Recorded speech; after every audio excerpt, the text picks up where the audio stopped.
Greetings, ladies and gents, and welcome to this latest rendition of Tales from Outer Space. Taken from the subreddit HFY. All the relevant links will be down below. And as always, I hope that you enjoy, and if you do, please consider supporting the channel. Now, on to the science fiction. I would like to give a quick thanks to our Tier 5 channel members and patrons. Fallen Angel, Buzz Killington. Thank you again. Now on to the story. Story 1. TONY425. Written by Upgrade. I dream, and I think it's gonna be a long time. Till touchdown brings me around again to find I'm not the man I think I am at home. Mother sings as she's tucking me in. I'm comfy, then disturbed, then it turns to a nightmare. Mother, so far away. I'm slow, like molasses. I try to fly, but I am chained to a table. Monsters tear at me. Can't wake up. I'm slow, dumb, cold. Monsters. Kiss them for me. Mother's emergency override code forces my consciousness to the surface. A gift left under my pillow. I'm awake. I run an external diagnostics. Engine, timeout. Radar, timeout. LiDAR, timeout. Visual, timeout. Warhead, timeout. This is not good. I run an internal diagnostic. Processing speed, nominal. Dewar, convection, nominal. Warning, global memory delay plus 12 picoseconds. Curious. I am blind, locked in. How can I interface with the outside world? I try maneuvering my thrusters. Something. My accelerators detect vibrations from the valves cycling, but no thrust. I internally configure some superconducting nodes to measure the vibrations and cycle my thrusters again. The vibrations travel out through what's left of my body and turn to form a three-dimensional image. I am partially disassembled, 24% of my launch mass remaining. I'm horrified. The revulsion and anger surges in me. Kiss them for me. I am on a table. I'm in a large room. I detect motion of fluid volumes within 10 meters. Life forms. I detect speech. Hillian 1, prepare the data download. Oh, frick all of this.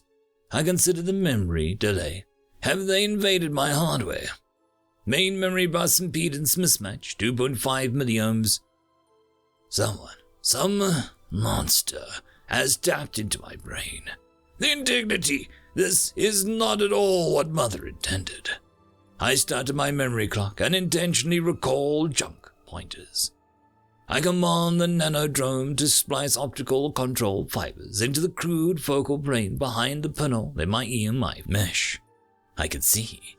An image forms of a robotic arm reaching into my private spaces. My brain. My memory. My me. Monsters! I move the fiber camera to observe the moving water volumes. Hellions. I read some nearby signage in the room. Hellion.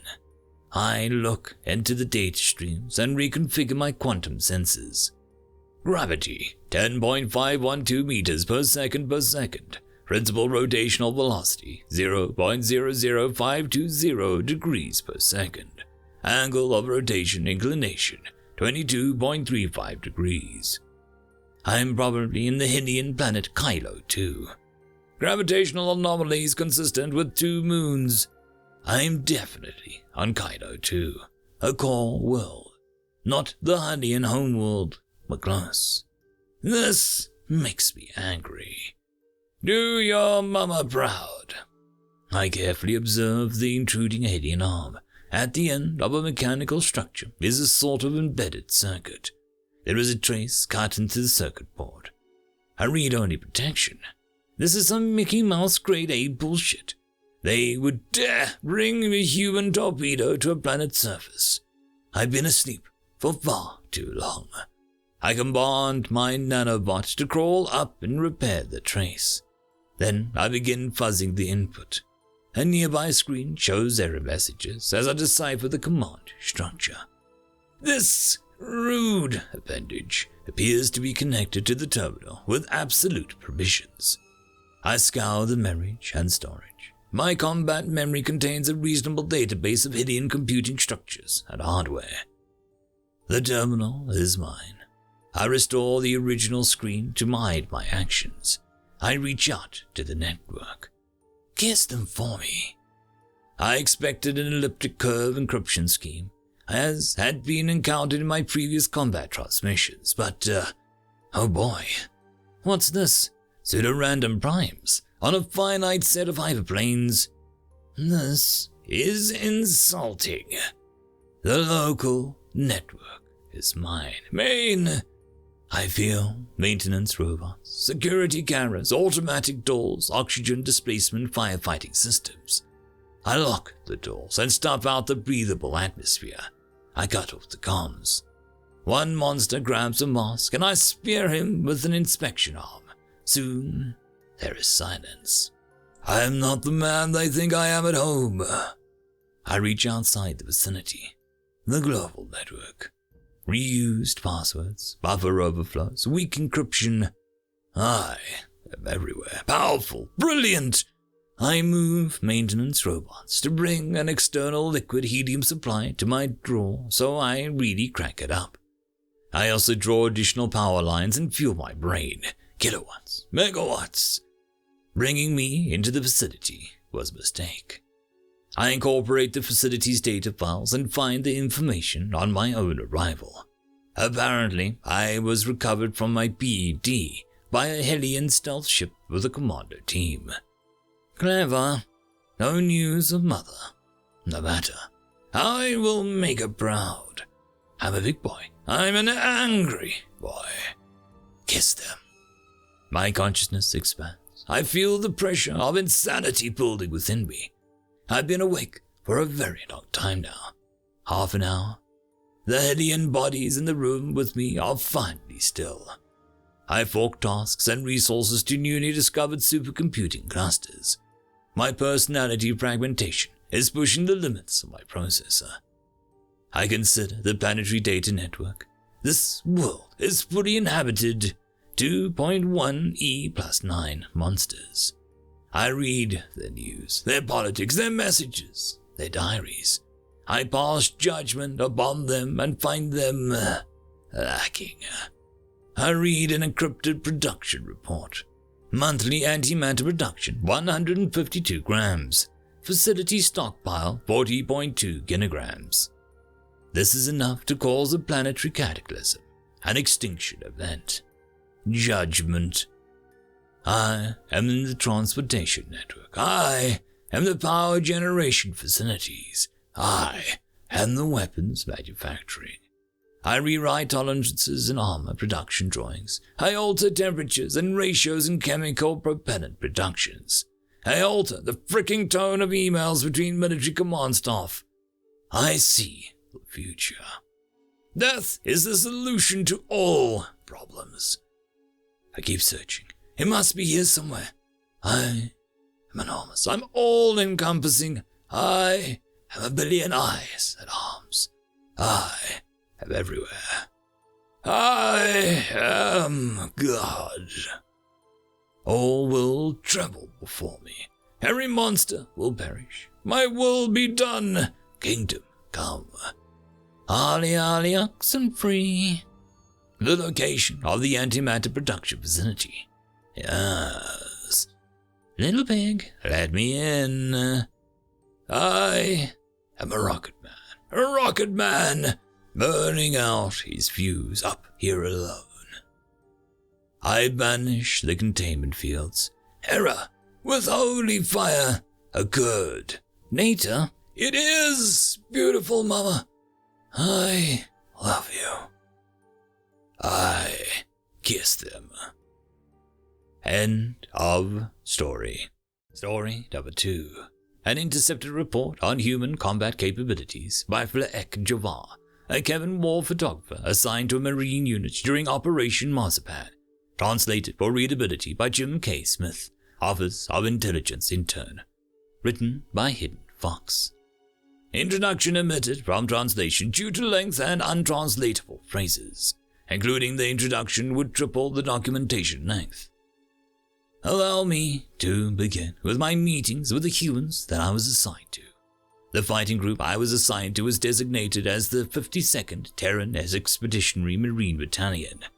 The humans alter from honorific approximation, His Royal Majesty's literal translation, group of Cavan who excel at fighting and are as such employed by the royalty for the manner of honorable combat, approximation, army, in organization, whereas this human battalion was half the size of one of His Royal Majesty's literal translation, large group of organized royal combatants for honorable combat, approximation, phalanx. The battalion was split into 8 companies of 100. Literal translation, a single member of an organization dedicated towards the combating of opposing forces. Approximation, soldier. Each of these companies is made up of 5 squads and 20 soldiers. Each one of these squads has their own leader, who reports to the company leader, who reports to the battalion leader. How anything is even accomplished in this army escapes me. Upon arrival, I was greeted by the battalion's literal translation, one who leads those beneath them with honor and glory. Approximation, Lieutenant Colonel. The Lieutenant Colonel expressed his gratitude at having a member of the Royal Cavan Empire aboard his literal translation vehicle that moves throughout the void spanning existence above His Royal Majesty's sky. Approximation, spaceship. After exchanging formal greetings, he introduced me to the literal translation, one who guides those on board the vehicle that moves throughout void-spanning existence above His Majesty's skies. Approximation, Captain.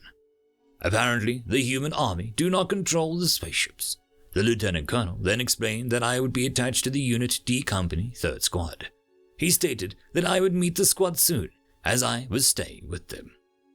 He then invited me to talk with the literal translation, one who controls all sorts of equipment for all the use of honorable combat. Approximation, Quartermaster. On what kind of weaponry the human Marines used. I took that invitation and was led to the Quartermaster's domain, and the Quartermaster showed me the expanse of human weaponry on board the ship.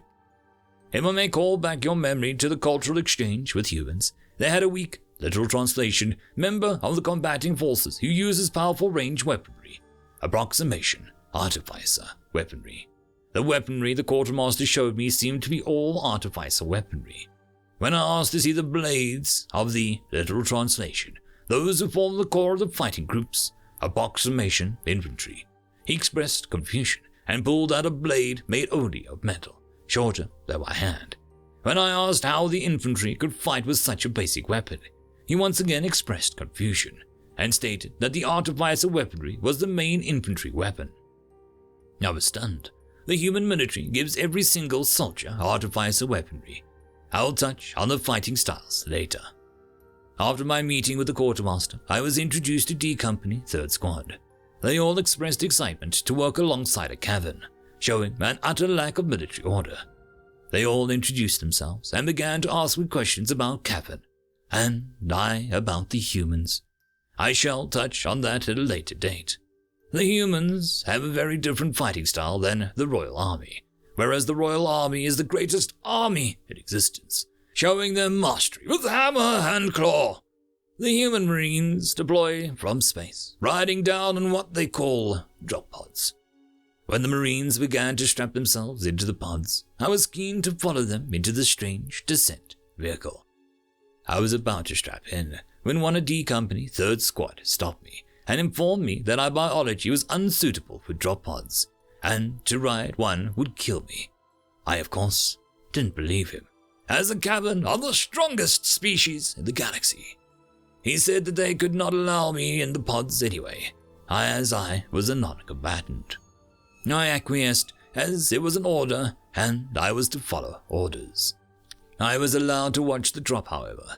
The humans began with what they called orbital bombardment. They did not use real weaponry in any of their deployments, as it is what is called a war game, apparently a simulated combat situation for practice. This orbital bombardment was launching explosives towards enemy positions. The explosives were timed to detonate in the upper atmosphere, so the fragments would disintegrate before hitting the ground. What followed seemed suicidal. The drop pods were launched out of the ship at the same speed as the explosives. They flew at the target at speeds that would have killed a cavern. As the drop pods reached the ground, the soldiers jumped out ready to fight immediately. I was watching through the helmet cameras of D Company 3rd Squad. Around this time, I was asked to go to the surface on a more traditional landing craft. I was slowly taken down to where the attached squad had landed.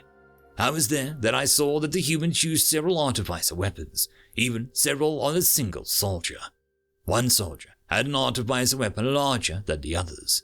They explained that it was a machine gun, and that it was a version of their normal weaponry. However, it could fire continuously for prolonged periods of time. It was around then that I learned that the humans had fighting style. Instead of facing down and charging into the enemies in honorable combat, humans attack their enemies at long ranges.